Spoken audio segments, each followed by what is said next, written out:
भारतीय पौराणिक कथाओं में अमरता का विचार गहरा महत्व रखता है। ये अमर आत्माएं अपने कर्तव्य, भक्ति और न्याय के प्रतीक के रूप में जानी जाती हैं। इन्हें 7 चिरंजीवी कहा जाता है, जो महाभारत, रामायण और अन्य ग्रंथों के महान पात्र हैं। ऐसा माना जाता है कि ये आज भी पृथ्वी पर विचरण करते हैं और कलयुग में अपनी भूमिका निभाने के लिए प्रतीक्षा कर रहे हैं। अश्वत्थामा, राजा बलि, वेदव्यास, हनुमान, विभीषण, कृपाचार्य और परशुराम, इन 7 चिरंजीवियों की कहानियों को जानें और उनके अमर जीवन के रहस्यों को समझें।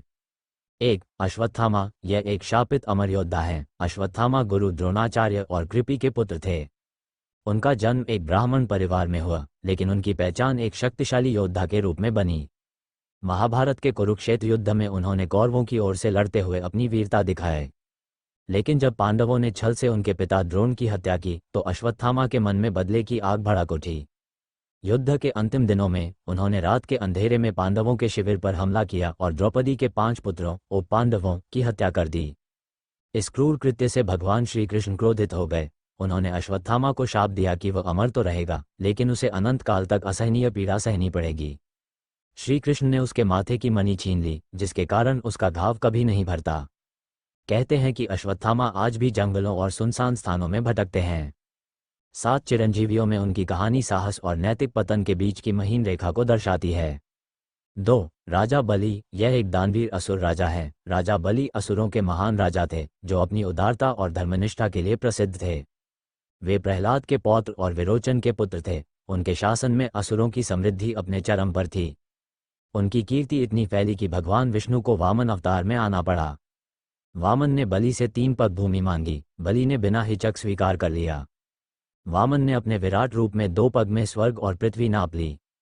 तीसरे पग के लिए बलि ने अपना सिर आगे कर दिया। बलि की निष्ठा से प्रसन्न होकर विष्णु ने उन्हें पाताल लोक का राजा बनाया और अमरता का वरदान दिया। केरल में ओणम पर्व के जरिए उनकी याद आज भी जीवित है, जब वह हर साल अपनी प्रजा से मिलने आते हैं। 7 चिरंजीवियों में बलि त्याग और सम्मान के प्रतीक हैं। 3. वेदव्यास, ये अनंत ज्ञान के रचयिता हैं। वेदव्यास, जिन्हें कृष्ण द्वैपायन भी कहा जाता है, महर्षि पराशर और सत्यवती के पुत्र थे। यमुना नदी के एक द्वीप पर जन्मे व्यास का रंग गहरा होने के कारण उन्हें कृष्ण नाम मिला। उन्होंने विश्व के सबसे बड़े महाकाव्य महाभारत की रचना की। इसके अलावा उन्होंने वेदों को 4 भागों ऋग्वेद, सामवेद, यजुर्वेद और अथर्ववेद में विभाजित किया, जिससे वे जनसाधारण के लिए सुलभ हो सके। व्यास को अमरता प्राप्त है और कहा जाता है कि वे आज भी हिमालय में तपस्या में लीन हैं। 7 चिरंजीवियों में वे भारतीय संस्कृति और साहित्य के संरक्षक के रूप में पूजे जाते हैं। उनकी रचनाएं आज भी हमें ज्ञान और धर्म का मार्ग दिखाती हैं।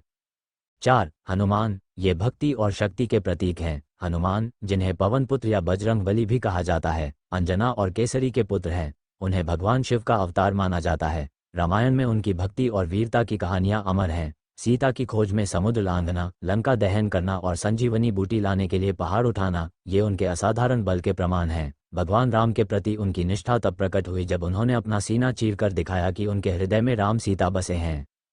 राम ने उन्हें अमरता का आशीर्वाद दिया। हनुमान आज भी भक्तों की पुकार सुनते हैं और कलयुग में उनकी रक्षा करते हैं। 7 चिरंजीवियों में हनुमान साहस, भक्ति और सेवा के आदर्श हैं। हनुमान चालीसा उनकी शक्ति का जीवंत प्रमाण है।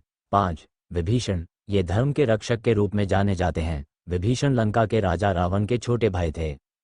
राक्षस कुल में जन्म लेने के बावजूद वे सत्य और धर्म के पक्षधर थे।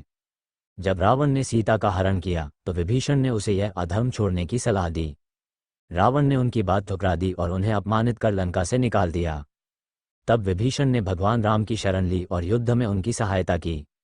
राम ने विजय के बाद विभीषण को लंका का राजा बनाया। उनके शासन में लंका फिर से धर्म का केंद्र बनी। 7 चिरंजीवियों में विभीषण ये सिखाते हैं कि सत्य का मार्ग कभी आसान नहीं होता, पर वह हमेशा विजयी होता है। 6. कृपाचार्य, ये युद्ध और ज्ञान के गुरु हैं। कृपाचार्य महर्षि गौतम के पुत्र शर्धवान के वंशज थे।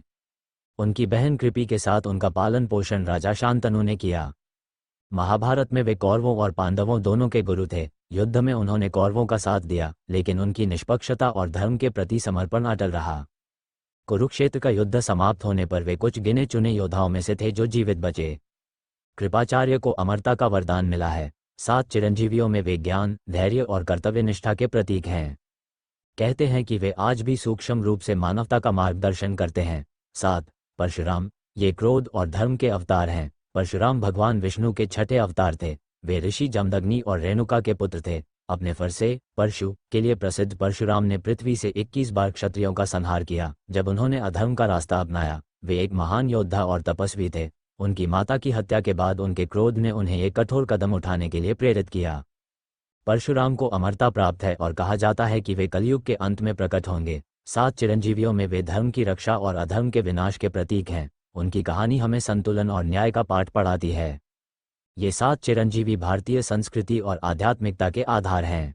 उनकी कहानियां हमें सत्य, भक्ति, त्याग और धर्म के मार्ग पर चलने की प्रेरणा देती हैं। चाहे अश्वत्थामा का शाप हो या हनुमान की भक्ति, हर चिरंजीवी का जीवन एक अनमोल सबक है। आज भी ये कथाएं जीवित हैं और हमें सकारात्मक बदलाव के लिए प्रेरित करती हैं। इन सब से हमें यही ज्ञान मिलता है कि चिरंजीवी केवल एक शब्द नहीं, बल्कि भारतीय पौराणिक कथाओं का एक जीवंत अध्याय है। ये अमर आत्माएं हमें जीवन के मूल्यों को समझाती हैं। इनकी कहानियां पढ़ें, इनके गुण अपनाएं और इन्हें अपने जीवन में उतारें।